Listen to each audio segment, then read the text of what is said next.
This will be part 2 about the message that I started giving, why Paul wrote the book of Romans. And I started with a historical background that will lead us into the time period when he wrote the book, and that I'll be discussing part of the verses and chapters in the book and show how it not only related to them, but it will relate to us very soon in America. Following the trial and relief of Caractacus and the remainder of the British Silurian family, they settled into their own home of exile in Rome for 7 years. It was called the Palladium Britannicum, or the Palace of the British. Years ago, the Vatican stated that it had many old manuscripts that had never been read by anyone. They were to begin cooperation. Now, this is a first, with other religious groups, even though they considered them to be apostates and needed to come back to the Catholic Church. They began to read these manuscripts, but Great Britain had the famous British Museum in London, England, which we went to when we were investigating over there. It's the largest museum in the world. And then when you add to that the library, the British Library, and the libraries in Edinburgh, Belfast, Ireland, Dublin, Ireland, then Marseille, which is in France, Paris, France, and a few others, they found documents that bring forth history that most people have never heard, not even those that discovered them, but there they were, drawing dust all of those centuries. One example is the famous Magdalen manuscript. It's a gigantic work of over 1,000 volumes. That's not chapters, that's volumes. 1,000 separate books. It records historic events from before the birth of Jesus Christ. It was written in the ancient Semitic language of the British before they began to speak modern-day English. And right now, these volumes of book resides at the British Museum. Now, Magdalen College at Oxford University is named for this famous Magdalen manuscript. It was written by an archbishop of Mainz, France. His last name was Maurice. It was written in 776 to 856 A.D. It brings life to the work of Mary Magdalene in Britain, as well as modern-day France. It was called Gaul at that time. And others of the original ones who came with Joseph of Arimathea in that boat. There were 13 of them, without a sail, without an oar, without water, hoping they would die as they were put out to sea by the Jewish leadership in Jerusalem. God prevailed and brought them to France, and then they went across into the Isle of Avalon. But anyway, it tells of the great works that these men and women did to take the gospel of Jesus Christ to the lost sheep of the house of Israel. Now, documents found in these various libraries tell us of the church in Rome, how that it started, what part that the British Royal Silurian family played in that, and their part in supporting the Apostle Paul on his missionary journeys. Now, the trial of Caractacus was 52 A.D. He was the British king. He had to remain in Britain or in Rome for 7 years on probation. The Apostle Paul arrived in Rome after his appeal to Caesar in 56 A.D. So Caractacus and the British family took up residence 4 years before Paul got there. This is the date that was given by Jerome, one of the greatest historians of that time, and is considered the most accurate. Paul called for those of his own blood kin, nicknamed Jews from the tribe of Judah, which is only one of the 12 tribes of Israel. He called for them first to preach the gospel. He reasoned with them out of the Old Testament scriptures because he was writing half the New Testament himself. He reasoned with them about Jesus Christ, the one that was slain April 25th, 31 AD on a Wednesday night and rose from the dead late Sabbath afternoon and was gone by the time the women came to the tomb on Sunday morning.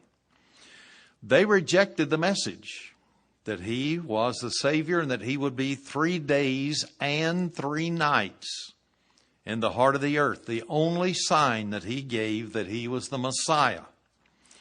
So Paul said he would turn to the Gentiles, other nations.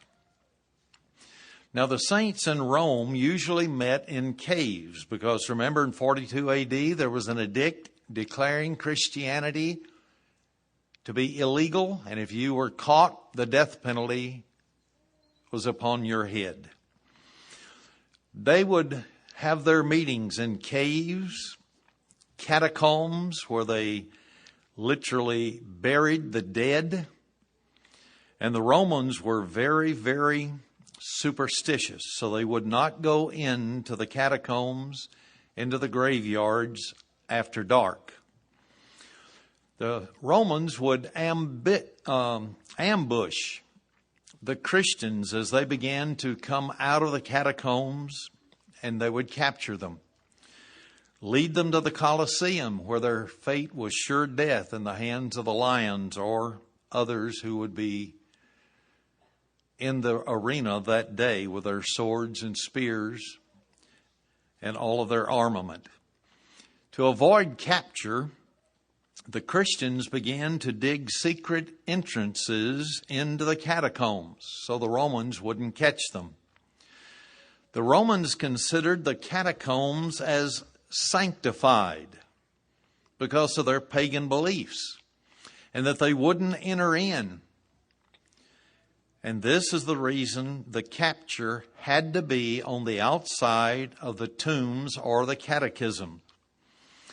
Now, following the pardon of Caractacus, a very close relationship developed between two former friends or enemies, and they became friends. It ended in a very startling conclusion. Once again, it sounds like a modern-day soap opera on television. Claudius Caesar, who happened to be the emperor of Rome, greatly admired the character and the beauty of Gladys, the youngest daughter of Caractacus, who was the king of Britain. This friendship developed into a fatherly, paternal affection, which resulted in Emperor Claudius petitioning her real father to adopt Gladys as if she were his own daughter. Caractacus allowed it for some reason. Now remember, she was a young Christian. She was baptized, had hands laid upon her, and she received the Holy Spirit. He was the one that gave the edict that anyone that was a Christian was to be put to death. But now, all of a sudden, there was an exception made. Caractacus had 2 daughters. One was Ergon, the oldest. Then there was Gladys, the youngest. Ergon had been officially converted by Joseph of Arimathea. He was the apostle to Britain ordained by Philip while in France. Now, she was baptized at the same time as her brother, Linus, was baptized. Now, Ergon was not only the first British woman to be converted to the faith, she was actually also recorded as being the first female Christian born in Britain. The youngest daughter, Gladys, was born the very year that Joseph of Arimathea came to Britain, 36 A.D., with his small band of 12 others, and settled on the Isle of Avalon. Now, Joseph of Arimathea later baptized her as she grew older and accepted the faith, confirmed her by the laying on of hands, which the Bible speaks of in Hebrews 6, 1 and 2. Gladys took the name of her adopted parent. Who was he? Claudius, the emperor, Caesar. So she took the name Claudia instead of his name. So Claudia now, in the Roman language, was not to remain under the royal roof with her parents. At age 17, Claudia, who in the British language was known as Gladys, was engaged and married, 17 years old. In the year 53 A.D., she became the wife of Rufus Pudens Pudentius. Pudens was a Roman senator of high rank, very powerful. He was the former personal aide to Aulus Plautius, who was the general in charge of all the commanding forces in Britain to fight the British. So those wars had been going on since 42 A.D. Now, what could be stranger than the British commander-in-chief of all the British armies, Caractacus, allowing his youngest and favorite daughter to become adopted by his arch enemy, who had led the military himself at Caractacus' defeat at Clun in Britain. Then he saw his sister and daughter married to the leaders that he had opposed for 9 consecutive years in wars in Britain against the Romans. It was Plautius and Pudens that he fought against. Now they were married into his family. Truly, the hand of God works in mysterious ways to perform his will, and he does that even down to today. He doesn't change. He has work to be done in planet Earth. Now, Claudia, of course, Gladys in the British language, and Rufus Pudens. Marriage did not take place in the emperor's palace. Rather, it took place in the real father and mother's home, the Palladium Britannicum, or the Palace of the British in the heart of the Roman Empire, Rome, Italy. Only Christian relatives were present. Non-Christians were not there. The marriage was performed by a pastor, Christian pastor by the name of Hermas. And this practically proves that Pudens was already a Christian. He was converted earlier, but kept it in secret. They continued to live in the Palladium Britannicum, the British palace, which was very unusual because Pudens was a very wealthy man. He owned vast estates in Umbria, Italy. He chose to live at the Palace of the British, where they had 4 children while living there. When Pudens and Claudia, Gladys in the British language, married, Caractacus gave the palace to them as a bridal gift. To gain an idea of Rufus Pudens' wealth, Roman Martyrology, that's a book telling about all the martyrs in Rome, mention his staff of servants at his Umbria estate. Quote, there were 200 males and the same number of females, all born on the hereditary estates of Puddens at Umbria. End of quote. So that's 400 servants that were born on the property there. This is how powerful this man was in the Senate of Rome. And yet now a non-Christian was married to him. And they lived in the palace of the British, a Christian home in the heart of the beast empire, the Roman Empire. Now, adjoining the palace of the British were two very magnificent baths, the largest in Rome. They were named after the children of Claudia and Rufus Puddens. One of them was known as the Thermia Timotheus, and the other the Thermia Naviana. I wish these guys would get Brown, Smith, and Jones back in their language, but they didn't, unfortunately. Later, the palace and all the spacious grounds that surrounded it was dedicated to the first Christian church in Rome by Timotheus, the oldest son of the Puddens. Now, Timotheus ended up being the second to the last surviving member of the family, and also the second to the last being martyred for the name of Jesus Christ. History recorded that this property was the only property owned by any Christian, especially the Christian church at Rome, until the time of Emperor Constantine and his false conversion. Pastor Hermas referred to this palace as the home of hospitality for Christians from all parts of the world. It was more than that, though. For many years, it was to be a sanctuary.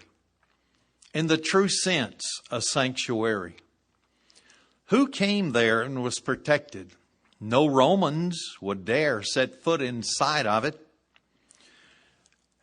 No member of the family nor guest of the household of the Puddens would be taken as a captive, even though they may be Christian.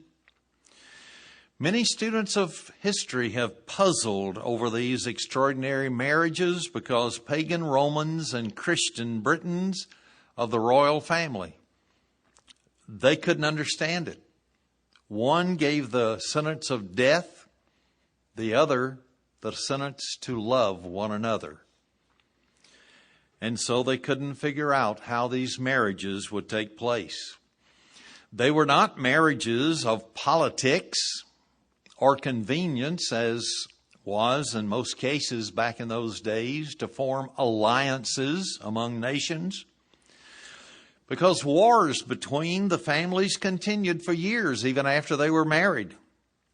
The Roman writers state that the British could not be coerced by force of arms or persuasion to give up their Christian religion.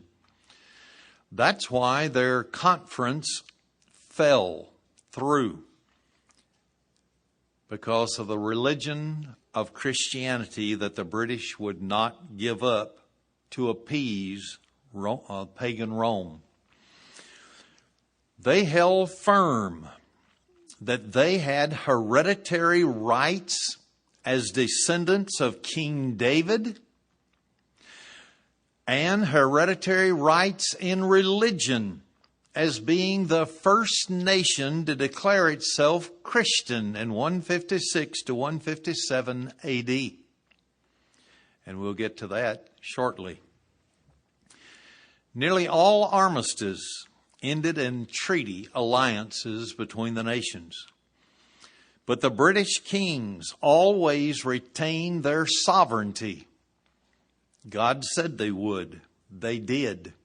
They retained their privileges as kings and queens and all of their freedoms. Never once were they enslaved or put to death by a foreigner. History shows an unbroken line of kingly successions that alone proves that Britain was never conquered by anyone. Only the royal family was taken to Rome and tried and sentenced to 7-year probation, while others of the royal family ran the kingship in the absence of Caractacus. Centuries later, when the Church of England acquired political power, it strongly supported kingly succession in the bloodstream. They had a direct line from Adam to Abraham, Isaac, Jacob, to Joseph, to Jesus Christ, and all the way down. And we have a chart on our back of our building with this on it. You can see them in places where you go as tourists in England. It became the exact opposite for the Roman Catholic hierarchy. The Pope made and broke kingdoms by marriages. He either approved or disapproved of royal marital alliances for their own purposes. The parties obeyed, or they were threatened with excommunication, put out of the church. Now, in this manner, the papal see controlled and expanded the Holy Roman Empire throughout Europe until Martin Luther King and the Reformation began. And actually, the Battle of Waterloo, when the King of France, Napoleon, met his Waterloo. That's why they call it that. That was the city in which he was defeated. But the Holy Roman Empire lasted 1,260 years and came to a screeching halt. The British never were subject to this interference by the Roman Catholic Church. To do so would have incited immediate rebellion, because they were Christian and would not give up their Christianity. British royal marriages and succession to the throne have ever been governed by the iron precepts of the British Christian faith. Even today, the same laws are all very adamant when a new king or queen ascends to the throne. This was shown in the circumstance that brought about the abdication of the throne by Edward VIII. He didn't want to prevail with Christianity. He wanted to bring in Catholicism. He abdicated from the throne. And more recently, in the public declaration of Princess Margaret, in her rejection of any marriage that opposed or broke the law of hereditary rights declared and set forth in the Christian faith that rules succession to the British throne. Among the British hostages that were taken to Rome was Lear Latith, the grandfather of Caractacus. He died shortly after arriving in Rome. As a direct result of his death, his son Bran voluntarily offered himself hostage to replace his father. Bran stepped down from the throne in favor of his son Caractacus. Now, as a side note, this man Lear is the same King Lear spoken of by Shakespeare's writings. Now, we have seen so far all the necessary characters assembling in Rome in preparation for their role that was to be played out in the future as one of the greatest dramas under the direction of the Apostle Paul. And what will this have to do with the book that he wrote to the Romans? We'll see when the time comes. Now living at the Palladium Britannicum, or the Palace of the British, was Bran. King Caractacus, the queen, his daughter, the Princess Urgan and her husband, Salog, who was Lord of Salisbury, then her brother Prince Linus, who will play a direct part in the Church of Rome. The emperor's adopted daughter was there, Claudia, and her husband, Senator Pudens. Very wealthy person. His mother was there, Priscilla. Now, this is Senator Pudens' mother, Priscilla. Remember that in a few moments. Pastor Hermas lived there, who was a kinsman of the Pudens. The talented sister of Caractacus, the ex-princes Pompania, Gracinia, and her influential husband, who headed up the military in Britain for the Romans, Aulus Plautius. They were all living there. Now, Plautius and his wife lived close by. They didn't live right in the palace.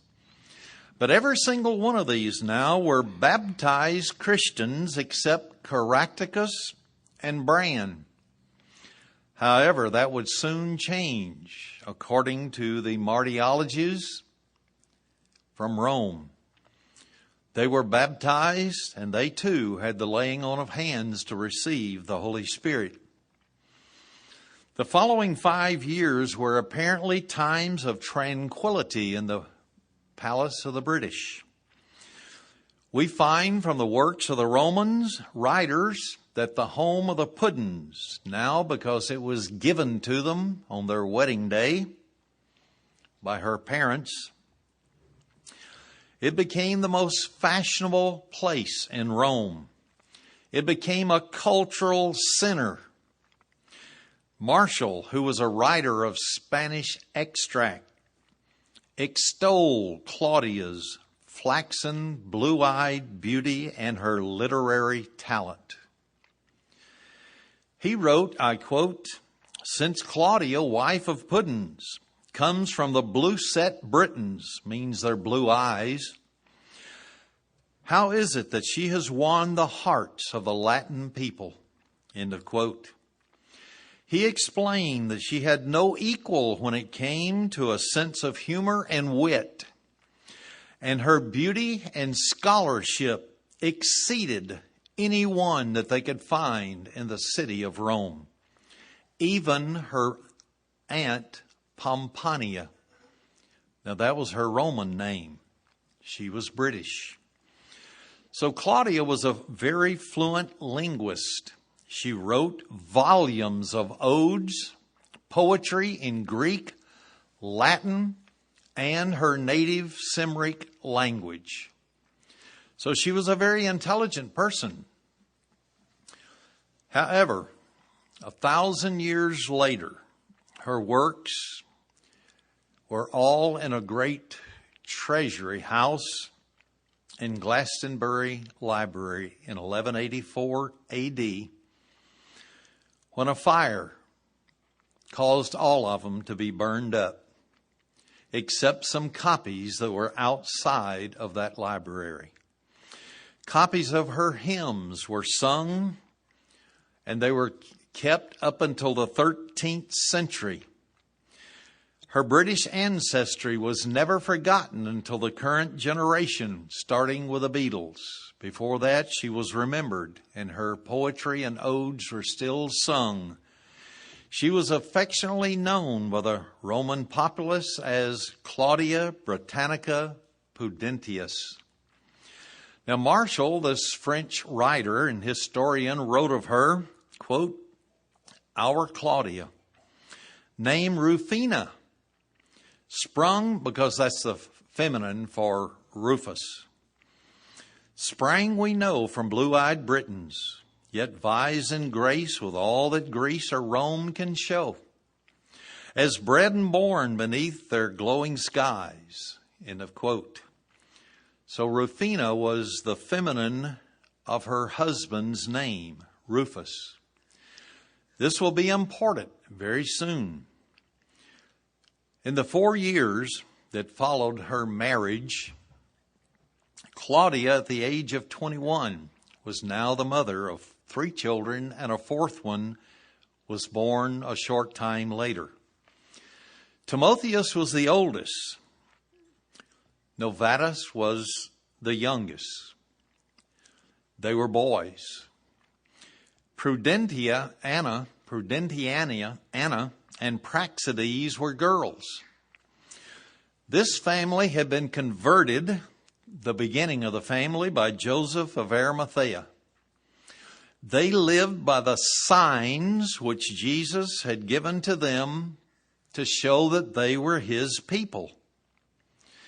One of those signs was they believed that Jesus would be 3 days and 3 nights in the heart of the earth, and then be resurrected as the Son of the living God and ascend into the heavens.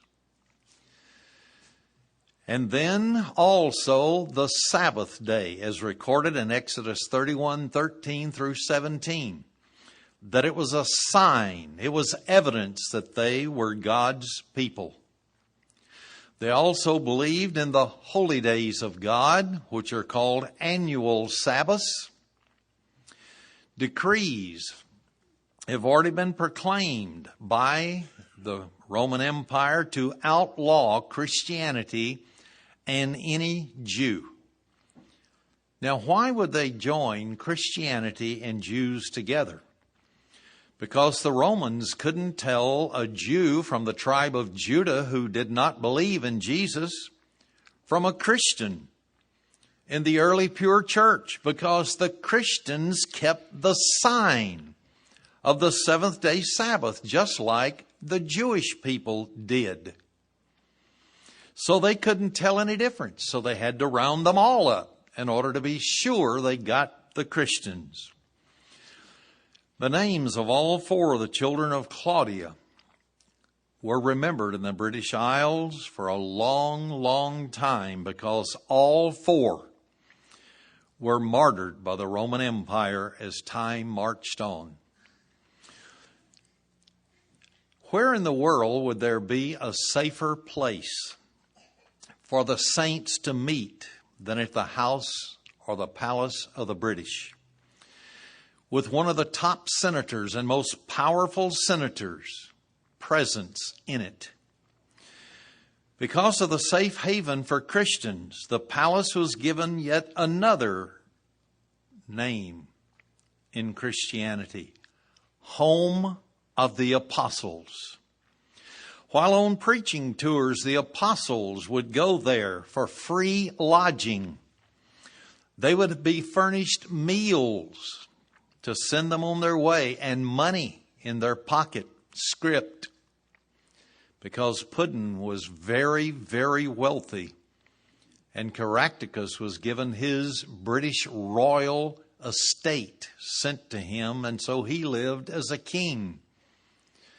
And so they used part of that money and those funds to see to it the apostles went on their journeys and had want of nothing. After the Apostle Paul completed his 2 years of house arrest from 56 to 58 AD, he took up a residence with the Puddins and was present with them a long period of time. He spent 8 years working from that location, even though he may wander outside, but his headquarters were right there in the palace of the British for 8 consecutive years. Now, before going to Rome, Paul wrote the church there and greeted many individuals. He wrote, this is found in Romans 16, verse 13. Salute Rufus. Remember, we've been talking about Rufus, chosen in the Lord, and his mother, that was Priscilla, and mine. Rufus and the Apostle Paul had the same mother. So Paul's mother had preceded him in going to Rome and was living in the palace of the British. How is this possible? Paul said that he was from the tribe of Benjamin. And Benjamin and the Judites, or the tribe of Judah, joined together. They were the only two left after the Assyrians came down and took the northern 10 tribes into national captivity. So they were all considered Jews. But he was also a Roman citizen, and that's why he appealed to Rome. His father died. His mother Priscilla married into the Senate of Rome, a Roman citizen. So the Apostle Paul was not only from the tribe of Benjamin, but he was also a Roman by birth, as they considered it. His Benjaminite father had died, and his mother married the father Rufus. So Rufus' father, a senator, and now Paul were half brothers on his mother's side. It really is a small world, isn't it? A small world. All this was found in the martyrologies and so on. The Romans wrote them. Tacitus wrote it. Claudius' adopted daughter, known as Claudia Britannica Rufina Pudens Pudentius, sister-in-law to the apostle of the Gentiles, the Apostle Paul. No wonder he greeted these people there in Rome. They were his relatives in the heart of Rome. Not only some of his relatives, but those from Britain, the royal family was there. And so his mother and half-brother lived there, and he came as a safe haven, and they gave him money to travel. Paul planned his two greatest adventures in the home of the Pudens. First, the establishment of the church in Rome. Second, his future contribution in Britain, in which Bran and Caractacus both converted and received God's Spirit and became a real Christian, and his daughter Urgan would have a leading role in Britain. When Paul came to Rome, Caractacus had 3 years remaining in the British home there on parole. Early history of the church tells us that Paul confirmed by the laying on of hands Bran and Caractacus shortly after he arrived in Rome at the home of the Pudens. The church at Rome needed to be established with stable leadership. Who else would be more able to do so than Linus, the son of the king of Britain, Caractacus? Linus was his son.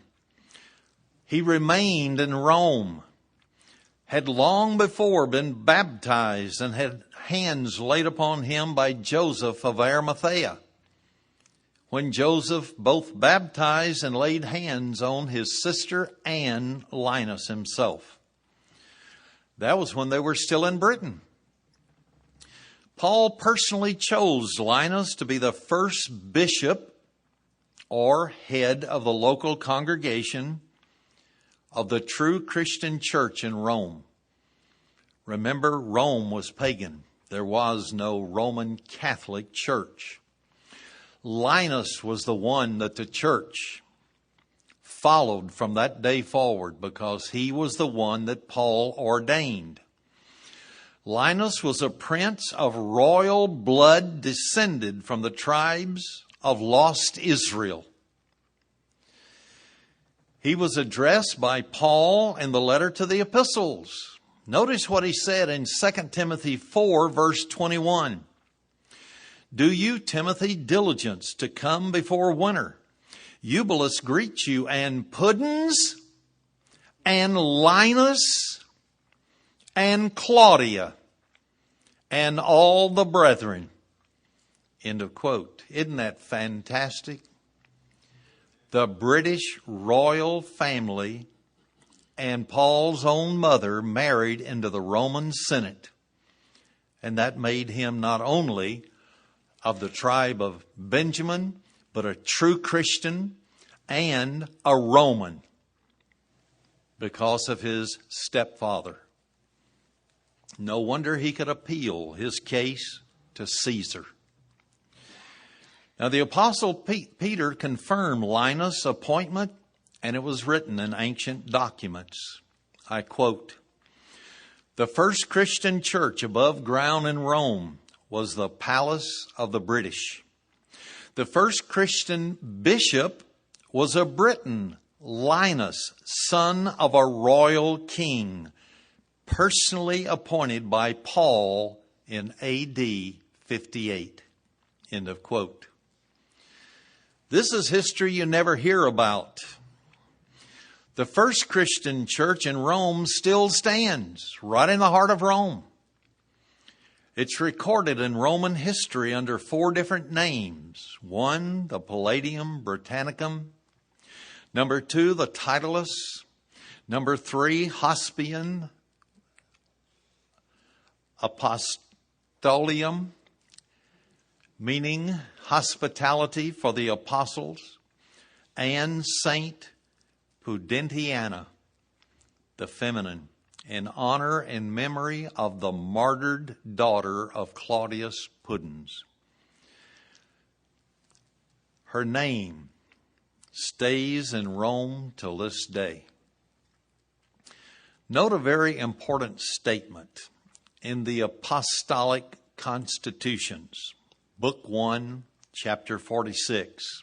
Quote, "Concerning those bishops who have been ordained in our lifetime," meaning the apostles, "we make known to you that they are these: of Antioch, Euodias, ordained by me, Peter. Of the church of Rome, Linus, brother of Claudia, was ordained by Paul. And after Linus's death, Clemens, the second ordained by me, Peter." End of quote. So the Roman Catholic Church has just got it a little backwards, haven't they? The Apostle Paul never established the church in Rome. The Apostle Peter, I mean. Paul was there. He laid hands on Linus. Linus was the first bishop, the first one that headed up the congregation there. And so this false claim by the Roman Catholic Church is handed down to us today. But who was it? Who was their Peter? Because Peter said that he wasn't the one that ordained anyone there in Rome until after the original Linus died. Then he ordained Clemens to be the second ordained in Rome. No historical proof shows that the Roman Catholic Church converted to paganism rather than remaining faithful to Jesus Christ. And the high priest of the mystery religions was spelled PTR. They only added 2 E's to make it Peter and claim the Apostle Peter. But this statement in the Apostolic Constitutions absolutely proves that Linus was the first bishop of Rome, appointed by the Apostle Paul, and recorded by Peter as a fact. This will lead us to the book, to the Romans, shortly. Possibly part 3, more than likely part 3. Clemens Romanus knew all of those individuals intimately that resided at the palace of the British. Why? He knew Claudia in Britain because he was one of the 12 companions of Joseph of Arimathea, and came from the Middle East and settled in Britain, then came to the palace. Within 12 years after the martyrdom of Linus, who was appointed the first bishop of Rome, Clemens was ordained as the second bishop of Rome. Remember, there was no Roman Catholic Church at this time. Rome was pagan. It had outlawed Christianity with the penalty of death. By the time Clemens was ordained as the second bishop of Rome, the Apostle Paul had already suffered martyrdom. In the works of Clement that are still extant today, he tells us that Paul was in constant residence at the palace of the British in Rome. He personally instructed Linus for his office. Clement also stated the first church in Rome was founded by the British royal family of the lost 10 tribes of Israel, and that Paul personally preached in Britain, which also the lost chapter of Acts, the 29th chapter, also says so. I believe in most Bibles, the book of Acts, there is no amen after the 28th chapter, because they had lost one of the chapters. But it says amen, let it be so, after that one. Irenaeus, about 180 A.D., was personally acquainted with the first church in Rome. Here's what he wrote, quote, "The apostles, having founded and built up the church at Rome, committed the ministry of its supervision to Linus. This is the Linus mentioned by Paul in his epistle to Timothy." End of quote. Now, Irenaeus was born in Asia. He became a disciple of Polycarp, who was the bishop of Smyrna at that time. He later became a minister of Lyons in Gaul, or in modern-day France. From Lyons, he was sent as a delegate to the Asiatic churches, since he had been there and resided over one. He succeeded another man as into the bishopric there, but he was martyred later under the order of Severus of Rome. Now, Linus, the very first bishop of the first Christian church at Rome, was also its first martyr. Even the Encyclopedia Britannica states that Linus was the first bishop of Rome. The Encyclopedia Britannica is supposedly the best and most documented encyclopedia that has ever been produced in the world today, and especially the 11th edition. Claudia was the only member of the family who died a natural death. She saw her brother Linus murdered at the hands of the Romans, and years later, 96 A.D., she saw her faithful husband, Rufus Pudentius, martyred at the hands of the Romans. Claudia died the next year. All 4 of her children were executed on the very anniversary of her father's death in 107 A.D. Claudia's youngest brother, was martyred in 137 A.D. His oldest brother, Timotheus, was absent when they were killed and martyred. He was in Britain baptizing a man by the name of King Lucius, who had ascended to the kingship of Britain. He was baptized at Winchester. Remember that name, King Lucius.